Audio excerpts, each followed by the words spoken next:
Right, hello, I'm Steve. I'm a deputy head and I'm from Birmingham, Pagnell Primary School. We've just been using Google Apps for about a year now, so we're quite new to Google Apps. And I just thought I'd share a few things about how Google Apps is speeding us up in the very, very interesting subject of assessment. Sorry, it's not the most exciting subject. We've just invested in some Chromebooks, just wanted to mention these, and we're really excited about how our children will be able to use these in the future to do really good stuff in the classrooms. But assessment, how are we managing assessment? Well, I'll show you three things to do with seeing the big picture. It's a big job for schools, and of course all schools will use some sort of tracking, maybe on an Excel spreadsheet. So I thought I'd show you our live spreadsheet. Oh, Ross, am I right to sign in? Ross, can I sign in? It's me.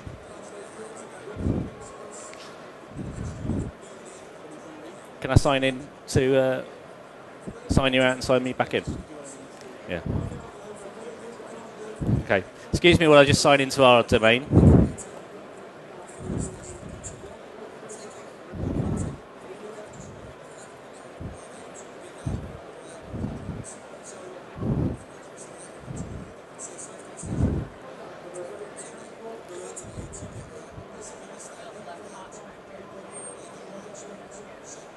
Okay, great. Oh, Ross, how do I get back to the presentation on this? I'm used to doing it on a Chromebook. Oh, there we go. Ah, there we go. Okay, so I'd like to show you our spreadsheets.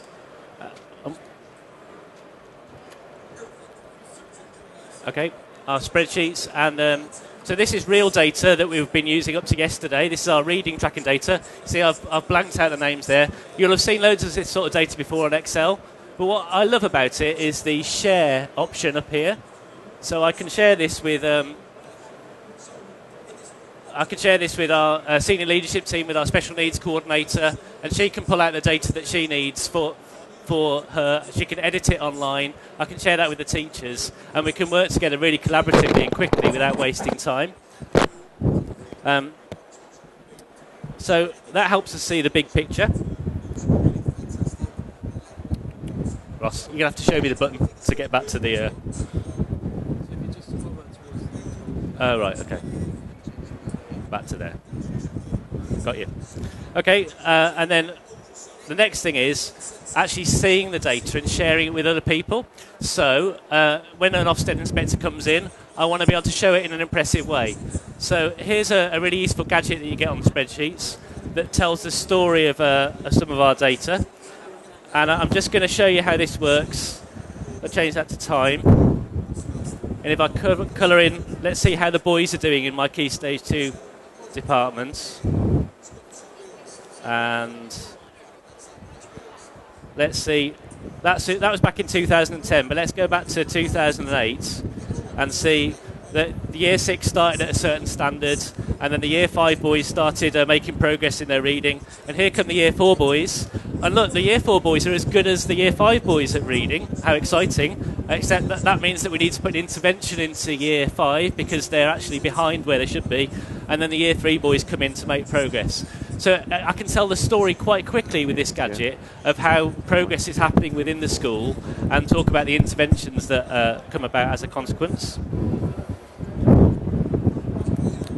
Okay, the next thing is working with our partners. We've got a really handy assessment tool that that we use as a school. So, and our partners have enabled single sign-on with this, so that they don't have to click in twice. One of the things that is great about Google Apps is removing barriers for teachers. So they have to remember one login. I hate it when people have to remember 2 or 3 different logins. And so our assessment partners, who are called Inserts, they're over on Stand W20 if you want to see them. They've got really good single sign-on partnership with Google, so that the password's already there for them. The teachers don't have to remember that password because Google tells Inserts what the password is because they've enabled single sign-on. Okay, so if I log straight into the inserts now, then the teachers can get straight on with assessing their children. This is our live domain for inserts. Okay, so that's seeing the big picture, the big picture assessment around the school. What about looking at the detail? Well, as a deputy head, I have lots of hats, and one of the hats is managing behaviour. And I've been trying to cut down the time that I take to manage behaviour using the form with the big X. Okay, and the big X is when really, really naughty children get sent to my office. I fill in this form to help me track what the behaviour and see if there's any patterns that are going on. And just to emphasise that the power of forms within Google is really, really amazing, because I can enter the data really easily, and I can track patterns and look at that really quickly. And my staff can enter data there as well. Second thing is what's happening in each subject. I've got a load of Google Docs for all the subject coordinators set up so that the science leader can keep a diary of what they're doing in here. I can look at this, the head teacher can look at this, the science coordinator can keep it up to date, and we can have a look at what's going on within the school. Next thing is looking at monitoring planning. Because Google's all on the web, if anything else is on the web and if the internet is working, then we can get straight into our Dropbox accounts via our planning here, which it probably won't work here right now, but this will take me to Dropbox where we keep all our planning. Okay. And finally, because I've speeded up all those assessment processes, because I'm faster at behaviour, because I'm faster at looking at the big picture assessment, what that means now is that I can see the students more. And that means that I can find out what they want to do. So the students can log in really easily and use a variety of applications here. Okay, and including, if I click onto here, they can put their own questions in. And this is a very simple but very effective tool that I've used, where the children can all ask me a question, and then those questions become themes for the next assembly. So they might ask me, why was God? Or why is the colour black? Or that sort of thing. And then we try and answer the question in the next assembly. So raising pupil voice there. Next is more complicated forms. So look, when we do a big project in school, how do we assess its success? Well, the students in the Key Stage 2 department, aged 7 to 11, all fill this form in, looking at a much more complicated form that gave me some really good data about whether the project was effective or not. And finally, assessment is obviously great, but how do we do marking? Well, at the moment, back in Birmingham, I've got some children writing a biography of Queen Victoria. They're writing in groups of 4 to 6. They're all working on the same document. So if I log into this document, what you should see is that I've got some children here, 6 other viewers, and I've got Chloe and Cheyenne and Eve are all working on this. So if I click on this and say, hi, how's it going? I might get a response in a bit. And what it means is live from my office, or if this is homework, I can actually start marking this writing. So I could highlight that there and say, maybe highlight that and say, if I write in green or something like that.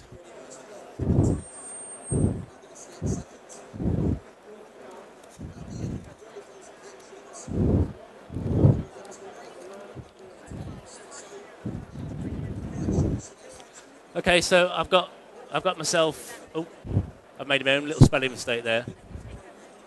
So I can do live marking during the lesson, and that means I can work with a teacher, even though I might be in my office or in a conference at Google. And you can see that I've got, I think this is, yeah, Eva's got her cursor there. She's obviously just finished this paragraph. But back in the classroom, we've also got, let's look at Jack's group.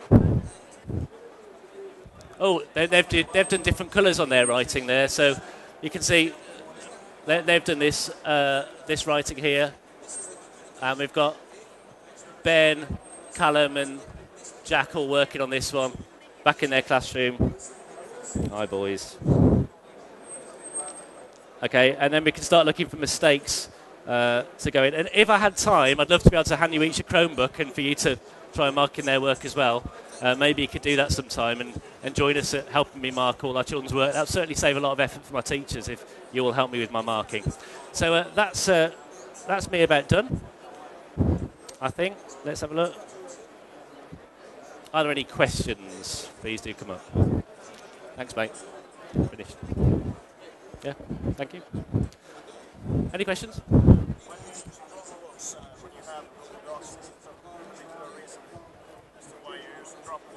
Okay.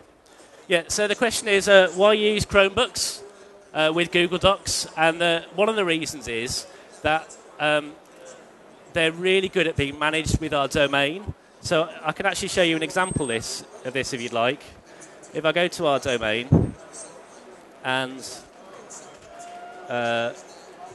look at managing it, this is a little bit technical, but what I can do in our domain is I can go to our settings page, look at our Chromos, and look at our organisations here, and say, let's say to Year 6, I can look at Year 6, I can make sure they've got the right proxy settings set up, and I can do things like I can whitelist certain websites or blacklist certain websites.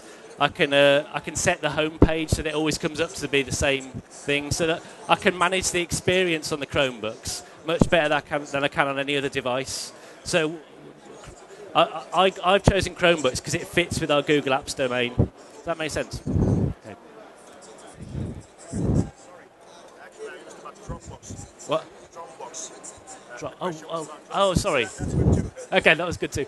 All right. The question was actually about Dropbox. Why use Dropbox?